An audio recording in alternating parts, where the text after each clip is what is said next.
जिल्हा परिषद प्राथमिक शाळा काळवणवस्ती केंद्रवाली तालुका पाटोदा जिल्हा बीड आमच्या शाळेच्या वतीने 5वी जवाहर नवोदय 5वी शिष्यवृत्ती व सैनिक स्कूलसाठी परिपूर्ण असा अभ्यासक्रम घेऊन लाईव्ह प्लस रेकॉर्डेड बॅच घेऊन आम्ही आपल्या पुढे येत आहोत. चला आमच्या बॅचचे वैशिष्ट्य पहा. दररोज लाईव्ह लेक्चर तुम्हाला पाहायला मिळतील. परीक्षेच्या आधी सराव संच तुम्हाला उपलब्ध करून दिले जातील. रेकॉर्डेड स्वरूपातले व्हिडिओ तुम्हाला फेसबुक आणि युट्यूब वरती अनलिमिटेड व्ह्यूज मध्ये पाहायला मिळते. ते पब्लिकली तुमच्यासाठी ठेवलेले आहेत. प्रत्येक घटकावर जास्तीत जास्त सराव टेस्ट आम्ही देण्याचा प्रयत्न करू, जेणेकरून तुम्हाला त्या घटकाचा परिपूर्ण अभ्यास आणि पैकीची पैकी गुण घेण्यास आम्ही तुम्हाला मदत करू. दिलेल्या सराव टेस्टचा निकाल पाहण्याची सुविधा शिक्षक, विद्यार्थी, पालक आणि महाराष्ट्रातील सर्व विद्यार्थ्यांसाठी, सर्व लोकांसाठी उपलब्ध करून दिली आहे. आपण दिलेले टेस्ट आपण कधीही निकाल पाहू शकता आणि टेस्ट वारंवार सोडवा विद्यार्थी मित्रांनो. जोपर्यंत आपल्याला त्या टेस्ट मध्ये पैकीची पैकी गुण मिळत नाही तोपर्यंत ते टेस्ट सोडवा, जेणेकरून आपला परिपूर्ण असा अभ्यास होईल. त्याचबरोबर पीडीएफ स्वरूपात नोट्स तुम्हाला उपलब्ध करून दिले जात आहेत. त्याची प्रिंट काढून तुम्ही अभ्यास करू शकता. या 5वी जवाहर नवोदय शिष्यवृत्ती व सैनिक स्कूलचा परिपूर्ण अभ्यासक्रम शिकवण्याची हमी आम्ही आमच्या शाळेच्या वतीने देत आहोत. या सर्व गोष्टीचा लाभ घेण्यासाठी आपल्याला व्हॉट्सअप ग्रुप जॉईन करायचा आहे, व्हॉट्सअप चॅनल सबस्क्राईब करायचा आहे, युट्यूब चॅनल सबस्क्राईब करायचा आहे, बेल आयकॉनला क्लिक करायचं आहे. जे विद्यार्थी अद्याप युट्यूब चॅनल सबस्क्राईब केलेलं नाही किंवा बेल आयकॉनला क्लिक केलेलं नाही त्यांना लाईव्ह तासिकेचे नोटिफिकेशन मिळणार नाही. ज्यांना ज्यांना शिकण्याची इच्छा आहे त्यांनी लाईव्ह तासिकेचे नोटिफिकेशन मिळवण्यासाठी युट्यूब चॅनलला सबस्क्राईब करा. बेल टेलिग्राम चॅनलला जॉईन करा. टेलिग्राम चॅनलला जॉईन करा. टेलिग्राम चॅनलवरती सर्व लिंक तुम्हाला उपलब्ध आहेत. महाराष्ट्रामध्ये अशा क्लासेसची फी 5,000 पासून ते 25,000 फी पर्यंत आकारणी करणारे अकॅडमिक क्लासेस आम्हाला भेटले, परंतु आमच्या शाळेच्या वतीने या उपक्रमाअंतर्गत हा सर्व अभ्यासक्रम आपणास फ्री उपलब्ध करून दिला जात आहे. तरी जास्तीत जास्त विद्यार्थ्यांनी याचा लाभ घ्यावा. महाराष्ट्रातील शहरी व ग्रामीण विद्यार्थ्यांनी इयत्ता 4थी आणि 5वी मध्ये शिकणाऱ्या सर्व विद्यार्थ्यांनी याचा लाभ घ्यावा हे आमच्या शाळेच्या वतीने नम्र विनंती. चला तर विद्यार्थी मित्रांनो, आज आपण जवाहर नवोदय विद्यालयात प्रवेश परीक्षेसाठी अत्यंत उपयुक्त भाषा विषयावरील आधारित उतार्याची लाईव्ह तासिकेचं आज आपण आयोजन केलेलं आहे. या विषयामध्ये आपल्याला 4 उतारे येणार आहेत. 4 उतार्यावरती 20 प्रश्न आणि 20 प्रश्नावरती 25 गुण आपल्याला प्राप्त करायचे. चला तर आपण घेऊया आजच्या लाईव्ह तासिकेमध्ये. विद्यार्थी मित्रांनो, आपण कोणत्याही प्रकाशनचं पुस्तक घेतलं तर आपल्याला 50 ते 60 उतार्यापेक्षा जास्त उतारे वाचायला मिळणार नाही, परंतु आम्ही या लाईव्ह तासिकेच्या माध्यमातून आपल्याला 200+ पीडीएफ स्वरूपात उतारे उपलब्ध करून देत आहोत. 200+ ऑनलाईन सराव टेस्ट उपलब्ध करून देत आहोत. 100+ लाईव्ह तासिका व 200+ रेकॉर्डेड लेक्चर, रेकॉर्डेड तासिका आम्ही आपणास उपलब्ध करून देत आहोत. तरी महाराष्ट्रातील शहरी व ग्रामीण विद्यार्थ्यांतील 4थी आणि 5वी मध्ये शिकणाऱ्या सर्व विद्यार्थ्यांनी याचा जास्तीत जास्त लाभ घ्यावा आणि हा युट्यूब चॅनल, हा व्हॉट्सअपचा ग्रुप आणि टेलिग्राम चॅनल जास्तीत जास्त लोकांपर्यंत शेअर करावा ही तो आमच्या शाळेच्या वतीने नम्र विनंती. मी स्वामीनाथ सोनवणे आजच्या जवाहर नवोदय उतारा क्रमांक 104 मध्ये आपलं सहर्ष स्वागत करतो. विद्यार्थी मित्रांनो, आज आपण जवाहर नवोदय विद्यालयात प्रवेश परीक्षेसाठी अत्यंत उपयुक्त भाषा विषयावरील उतार्यावर आधारित सराव चाचणी क्रमांक 104 मधील प्रश्नांचं आयोजन केलं आहे. आपणास आमच्याकडून मिळणाऱ्या 200+ उतार्यांचा अभ्यास करून व 200+ ऑनलाईन सराव टेस्ट सोडून भाषा विषयातील 20 प्रश्नाचे 25 गुण 100% मिळवा, अगदी खात्रीशीर. विद्यार्थी मित्रांनो, सूचनेचं अनुपालन करा. टेस्ट वारंवार सोडवा. पैकीची पैकी गुण मिळेपर्यंत टेस्ट सोडवा. टेस्ट सोडवण्याला मर्यादा नाही. तुम्हाला जोपर्यंत टेस्टचा पूर्ण सराव होत नाही तोपर्यंत त्या टेस्ट सोडवा. चला तर तुमच्यासाठी उतारा क्रमांक 104 स्क्रीनवरती दिला आहे. उतारा अगदी सोपा आणि छोटा. तुम्ही उतारा काळजीपूर्वक वाचा. वाचल्यानंतर तुमचं म्हणणं चॅट बॉक्स मध्ये टाका. तुमच्यासाठी 1 मिनिटाचा अवधी.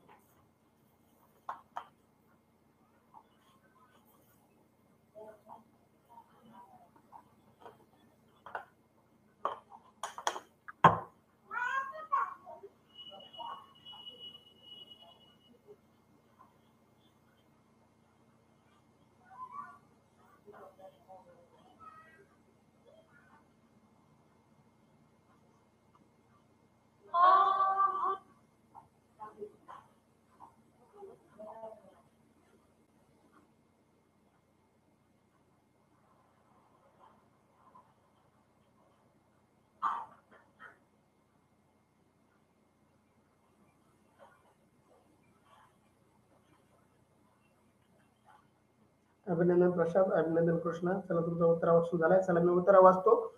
विद्यार्थी मित्रांनो, ज्यांचं वाचून झालंय त्यांचं खूप खूप अभिनंदन. ज्यांचं वाचायचं राहिले त्यांनी काळजीपूर्वक ऐका, जेणेकरून या उत्तरावरील आपला एकही प्रश्न चुकणार नाही आणि पैकीची पैकी गुण घेण्याची परंपरा आपण कायम ठेवू. चला उतारा क्रमांक 104 6 दिवस सततच्या पावसानंतर निरेच्या शेताजवळचा छोटा ओढा एक क्रूर नदीमध्ये परावर्तित झाला होता. 6व्या दिवशी सायंकाळी जेव्हा तो आपल्या गायींना उंचावरच्या जमिनीकडे घेऊन चालला होता, तेव्हा तो एक झाडाच्या खोडाशी धडकला आणि पडला. एक दोन क्षण त्याचे शुद्ध हरपले. जेव्हा तो सावध झाला, तेव्हा एक म्हातारी गाय भानू त्याची मूग चाटत होती. अवतीभोवती सगळीकडे पाणी वाढत होते. नीरेच्याच नरेनच्या डोक्याला लागलेलं होतं आणि तो हालचाल करण्यासाठी धडपडत होता. काही मिनिटातच नंतर त्याने भानूच्या गळ्याभोवती हात टाकला आणि लटकण्याचा प्रयत्न केला. अखेरीस भानू स्वतःला आणि नरेनला पाण्याबाहेर कोरड्या जमिनीवर ओढीत नेण्यास यशस्वी झाली. त्या छोट्याशा बेटावर नदीच्या मध्यावर नरेनने आणि त्याच्या गायीने कुणीतरी आपल्याला सोडवायला येईल म्हणून वाट पाहत राहिले. नरेन नावाचा मुलगा गेला होता शेतामध्ये. त्यावेळेस त्याला पावसाने वेढलं आणि पावसाच्या वेड्यामध्ये तो अडकला. त्यावेळेस त्याच्या गायीने त्याचा जीव वाचवला. अशा प्रकारे हा उतारा. सहयोग, अभिनंदन. कृष्ण अभिनंदन. प्रशांत अभिनंदन. ज्या ज्या विद्यार्थ्यांनी वाचलं त्यांचं खूप खूप अभिनंदन. चला, या उतारावरील पहिला प्रश्न तुमच्यासाठी स्क्रीनवर. प्रश्न पहिला, बेट म्हणजे असतं तरी काय? बेट आपण कशाला म्हणतो? पर्यायी पाण्याने वेढलेली जमीन, पर्यायी समुद्रात घुसलेली जमीन, पर्यायी जेथे नरेनने गायीला घेऊन चालला होता ती जागा, आणि पर्यायी जेथे भानू राहायची ती जागा. पहा, प्रश्न पहिला अगदी सोपा. बेट म्हणजे काय? याच्या आधी एका उत्तरामध्ये हा प्रश्न आला होता. पहा, बेट म्हणजे काय आपण पाहिला होता. या उत्तरामध्ये पण बेट म्हणजे काय, तर याचं उत्तर उतार्यामध्ये शोधायचं नाही. आपल्या सत्सद विवेक बुद्धीला जे वाटतंय ते योग्य उत्तर गोल करायचं. असे प्रश्नाचे उत्तर उतार्यात शोधून वेळ वायाला घालायचं नाही. प्रशांत म्हणतोय पाण्याने वेढलेली जागा. चला, सहयोग ए उत्तर, प्रशांत ए उत्तर. बेट कशाला म्हणतो आपण? समुद्रात घुसलेली जमीन याला आपण खाडी म्हणतो. किंवा समुद्राचं पाणी जेव्हा जमिनीमध्ये घुसतं त्या भागाला आपण खाडी म्हणतो. पहा विद्यार्थी मित्रांनो. आणि बेट कशाला म्हणतो? बेट समुद्राच्या मध्येच बेट असतं असं काही नाही. नदीच्या बेट मध्ये पण बेट असतं, तलावाच्या मध्ये पण बेट असतं. म्हणजे बेट कशाला म्हणतो आपण तुम्हाला कळायला पाहिजे. प्रश्न पहिला, बेट म्हणजे काय? योग्य उत्तर बाकी विद्यार्थ्यांनी टाईप करा. चला, जे लाईव्ह ताशी केला आहे त्या सर्वांनी उत्तर टाईप करा. चला, सर्वच विद्यार्थ्यांचं अगदी योग्य उत्तर येत आहे. हे उत्तर सर्वांचंच खूप खूप अभिनंदन. तुमचं कोणाचंही उत्तर चुकलेलं नाही. प्रश्न पहिला, बेट म्हणजे काय? योग्य उत्तर पर्याय ए, पाण्याने वेढलेली जागा. चारही बाजूनी पाणी आणि मध्यभागी जी जमीन असते त्याला आपण बेट म्हणतो. म्हणजे समुद्राच्या मध्ये बेट असतं, नदीच्या मध्ये असतं, तलावाच्या मध्ये असतं, सरोवराच्या मध्ये पण असू शकतं, किंवा एखाद्या धरणाच्या मध्ये पण असू शकतं. म्हणजे चारही बाजूनी पाणी आणि मध्ये जमीन याला आपण बेट म्हणतो. प्रश्न पहिला, बेट म्हणजे काय? याचं योग्य उत्तर ए, साक्षी खाडे हे उत्तर, प्रयोग हे उत्तर, प्रशांत हे उत्तर, सर्वांचंच हे उत्तर. अभिनंदन विद्यार्थी मित्रांनो, सर्वांचंच उत्तर अगदी बरोबर. हे उत्तर देण्यास सर्वांचंच अभिनंदन. तुमच्यासाठी या उत्तरावरील पुढचा प्रश्न, नरेन कसा पडला? नरेन कसा पडला याचं उत्तर तुम्हाला उत्तरामध्ये शोधायचंय. उत्तरामध्ये ओळ क्रमांक शोधायची आणि नंतरच उत्तराकडे जायचंय. प्रश्न दुसरा, नरेन कसा पडला? पर्याय ए, तो भानूच्या पाठीवरून घसरला, तो झाडाच्या खोडाला अडखळला, पर्याय सी, त्याला थोडी थंडी सोसेना, आणि पर्याय डी, पाणी अचानक चढले. चला, योग्य उत्तर टाईप करा.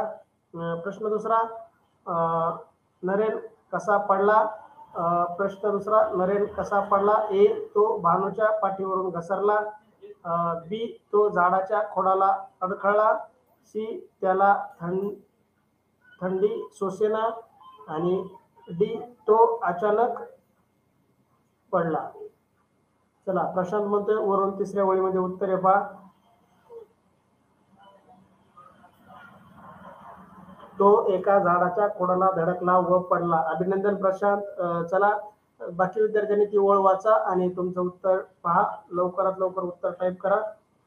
चला विद्यार्थी मित्रांनो, प्रश्न दुसरा, नरेन कसा पडला याचं योग्य उत्तर. सर्वच विद्यार्थ्यांचं उत्तर बरोबर येत आहे. प्रश्न दुसरा, त्याचं योग्य उत्तर पर्याय बी. बी उत्तर देणाऱ्या सर्वांचंच अभिनंदन. प्रशांत, सुयोग, सृष्टी, चला सर्वांचं अभिनंदन. विद्यार्थी मित्रांनो, प्रश्न दुसरा, नरेन कसा पडला याचं योग्य उत्तर आहे पर्याय बी. तो झाडाच्या खोडाला अडखळला आणि पडला. तो झाडाच्या खोडाला अडखळला आणि पडला. प्रश्न दुसरा, याचे योग्य उत्तर बी. बी उत्तर देणाऱ्या सर्वांचं अभिनंदन. साक्षी काडे, सर्वांचं अभिनंदन. चला तुमच्यासाठी प्रश्न तिसरा स्क्रीनवरती. प्रश्न तिसरा, नरेनने आपल्या गायींना उंचीवरच्या जमिनीकडे का घेऊन गेला? नरेन आपल्या गायींना उंचीवरच्या जमिनीकडे का घेऊन गेला? पर्याय ए, पाऊस पडत होता. पर्याय बी, नदी क्रूर नदीला खूप पाणी, क्रूर झाली होती म्हणजे नदीला खूप पाणी आलं होतं. पर्याय सी, थंडी पडली होती. आणि पर्याय डी, संध्याकाळ झाली होती. पहा, नरेन आपल्या गायीला घेऊन उंचीच्या जमिनीकडे का गेला होता? याचं योग्य उत्तर टाईप करा. साक्षी तिसऱ्या प्रश्नाचं उत्तर टाका. प्रशांत बी उत्तर देतोय.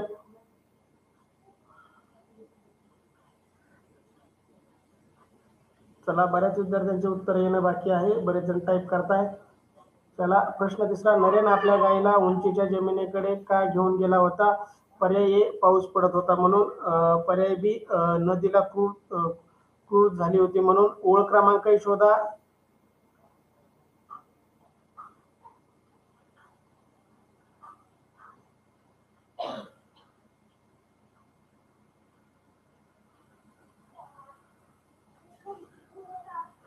पहिल्याच ओळीमध्ये उत्तर म्हणतोय प्रशांत. अभिनंदन प्रशांत. श्रेयक, अभिनंदन तुझं पण. खूप छान, योग्य प्रतिसाद तुमचा. प्रश्न तिसरा, नरेन आपल्या गायीला उंचीच्या जमिनीकडे घेऊन गेला होता. अभिनंदन साक्षी, अभिनंदन. सगळ्यांचं उत्तर बरोबर, अगदी योग्य उत्तर. नदीने क्रूर झाली होती म्हणजे नदीला खूप पाणी आलं होतं म्हणून नरेन आपल्या गायीला घेऊन उंचीच्या जमिनीकडे गेला होता. योग्य उत्तर पर्याय बी. बी उत्तर देणाऱ्या सर्वांचं अभिनंदन. खूप खूप अभिनंदन विद्यार्थी मित्रांनो. प्रश्न तिसऱ्याचं योग्य उत्तर पर्याय बी, नदी क्रूर झाली होती. चला, तुमच्यासाठी प्रश्न चौथा. या उत्तरावरील 104 उतार्या नंबरवरचा प्रश्न चौथा तुमच्यासाठी. अखेरीस शब्दाचा अर्थ आहे. अखेरीस शब्दाचा अर्थ आहे म्हणजे समानार्थी शब्द शोधायचा आहे आपल्याला. प्रश्न चौथा, अखेरीस शब्दाचा समानार्थी शब्द काय असेल पहा. पर्याय ए, कृतज्ञतेने. पर्याय बी, सुरक्षितपणे. पर्याय सी, शेवटी. आणि पर्याय डी, आनंदाने. योग्य उत्तर टाईप करा. चला, अखेरीस. कृष्णा कुठे गेला होता एवढ्या वेळेस? उत्तर टाकत नव्हतास. प्रशांत सी उत्तर, कृष्णा सी उत्तर. प्रदीप कुठे गेलाय? प्रदीप नाही एका तासाला. चला, प्रश्न चौथा, अखेरीस शब्दास अर्थ आहे. पर्याय ए, कृतज्ञतेने. पर्याय बी, सुरक्षितपणे. पर्याय सी, शेवटी. आणि पर्याय डी, आनंदाने. चला, उत्तर टाईप करा. समानार्थी शब्द आहे, सर्वांनाच यायला पाहिजे. कृष्णा सी उत्तर, प्रशांत सी उत्तर, बाकी सर्वांचं सी उत्तर. तुमचं खूप खूप अभिनंदन. चला, प्रश्न चौथ्याचं सर्वांचंच उत्तर अगदी बरोबर आलंय. अखेरीस म्हणजे शेवटी. आपण म्हणतो पहा, मी ओळीच्या अखेरीस उभा होतो म्हणजे मी ओळीच्या कुठे उभा होतो? शेवटी. किंवा माझा खालून पहिला नंबर आला म्हणजे कुठून आला? शेवटी आला, आहे का नाही? श्रेयोग शी उत्तर. सर्वांचंच अगदी योग्य उत्तर, बरोबर उत्तर. शी उत्तर देणाऱ्या सर्वांचंच अभिनंदन. प्रश्न चौथ्याचं योग्य उत्तर सी. चला, तुमच्यासाठी 104 वरील शेवटचा प्रश्न. प्रश्न पाचवा, भानू गाईला. भानू गाईला. पहा, पुढं काय टिंब दिला आहे तुम्हाला उत्तरामध्ये सापडणार आहे. शोधा, ओळ क्रमांक टाका. बर, कृष्णा फोन आला होता का? काय अडचण नाही. चल, परत जॉईन झाला त्याच्याबद्दल तुझं अभिनंदन. प्रश्न पाचवा, भानू गाईला. पर्याय ए, नरेन बद्दल काळजी वाटत होती.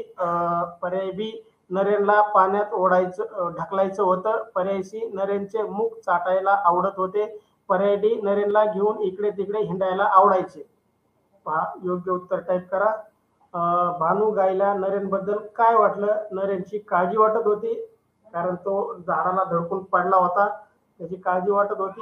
नरेनला पाण्यात ढकलून द्यायचं त्या गायीला. भानू नावाच्या गायीला नरेनचा कंटाळा आलता, तो खूप मारत होता का तिला? जेणेकरून त्याला पाण्यात आलेल्या नदीच्या ओढ्यामध्ये ढकलून द्यायचं होतं. पर्याय सी, नरेंचं मुख चाटायला आवडत होतं. पहा, गाई आपल्या पिल्लांचा जसं चेहरा चाटते, आई आपल्या मुलांचा जसा पापा घेते, तसं त्या गाईला नरेंचा आवडत होता का? शेवटचं पहा, नरेनला घेऊन इकडे तिकडे हिंडायला आवडत होतं गाईला. म्हणून चला योग्य उत्तर टाईप करा. श्रेयोग ए उत्तर, प्रशांत सी उत्तर देतोय. चला प्रशांत, पर्यायामध्ये वाचलं नाही, उत्तरामध्ये वाचलं नाही का तू? त्याच्यामुळे उत्तर चुकतंय का? चला 5वा प्रश्न, भानू गाईला.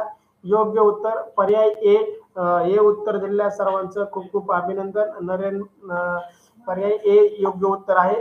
प्रश्न 5वा, भानू गाईला. पर्याय याचं उत्तर योग्य उत्तर पर्याय ए. हे उत्तर दिलेल्या सर्वांचं अभिनंदन. नरेन बद्दल काळजी वाटत होती. पहा, जेव्हा नदीला पूर आला होता, पुरात आपल्या मालकाचं नरेंचं काय होईल याची काळजी गायला वाटत होती. तो झाडाच्या खोडाला धडकून बेशुद्ध पडला होता आणि त्याला शुद्ध यावा म्हणून गायी त्याचा चेहरा चाटत होती. आणि शुद्धीवर आल्यानंतर नरेन गायी म्हणजे भानू गायी हे नरेनला घेऊन सुरक्षित ठिकाणी गेली होती. पहा, नरेन गायीच्या पोटाला आवळून बसला होता, गळ्याला आवळून बसला होता आणि त्याला गायीने त्याचा जीव वाचवला होता. म्हणजे याचं योग्य उत्तर आहे पर्याय ए. नरेन बद्दल काळजी वाटत होती भानू गाईला. चला, अशा प्रकारे आपण इथं उतारा 104 पूर्ण करत आहोत. विद्यार्थी मित्रांनो, अद्यापही आपले मित्र व्हॉट्सअप ग्रुपला, व्हॉट्सअप चॅनलला फॉलो करत नसतील, व्हॉट्सअप ग्रुपला जॉईन करत नसतील, तर त्यांना युट्यूबच्या डिस्क्रिप्शन मध्ये जाऊन व्हॉट्सअप ग्रुपला जॉईन करायला सांगा. व्हॉट्सअप चॅनलला फॉलो करायला सांगा. त्याचबरोबर युट्यूब चॅनलला सबस्क्राईब करा. ज्या ज्या विद्यार्थ्यांना लाईव्ह तासिका करण्याची इच्छा आहे, ज्यांना शिकण्याची इच्छा आहे, ज्यांना मोठं होण्याची इच्छा आहे, त्यांनी आपल्या युट्यूब चॅनलला सबस्क्राईब करा, बेल आयकॉनला क्लिक करा, जेणेकरून लाईव्ह तासिकेचे नोटिफिकेशन तुम्हाला मिळत राहील. डिस्क्रिप्शन मध्ये लिंक आहेत. त्याचबरोबर सर्व लिंकचा उपयोग करा. टेलिग्राम चॅनललाही जॉईन करा, फेसबुक पेजलाही फॉलो करा. विद्यार्थी मित्रांनो, तुम्हाला जर सर्वच लिंक उपलब्ध एकाच ठिकाणी पाहिजे असेल तर तुम्हाला टेलिग्राम चॅनल जॉईन करणं गरजेचं आहे. व्हॉट्सअपवरचे मेसेज तुमचे डिलीट होऊ शकतात. टेलिग्रामवरचा कोणताही मेसेज तुमचा डिलीट होणार नाही. टेलिग्राम चॅनलवरती सर्व लिंक तुम्हाला एकाच ठिकाणी उपलब्ध आहे. त्याचा उपयोग करून तुम्ही सराव टेस्ट सोडू शकता आणि जास्तीत जास्त अभ्यास करू शकता. विद्यार्थी मित्रांनो, अशा प्रकारे आपण इथं आजची लाईव्ह तासिका थांबवत आहोत. उतारा क्रमांक 104 आपण पूर्ण केला. भेटू पुढच्या तासिकेमध्ये. See you next period. Thank you so much.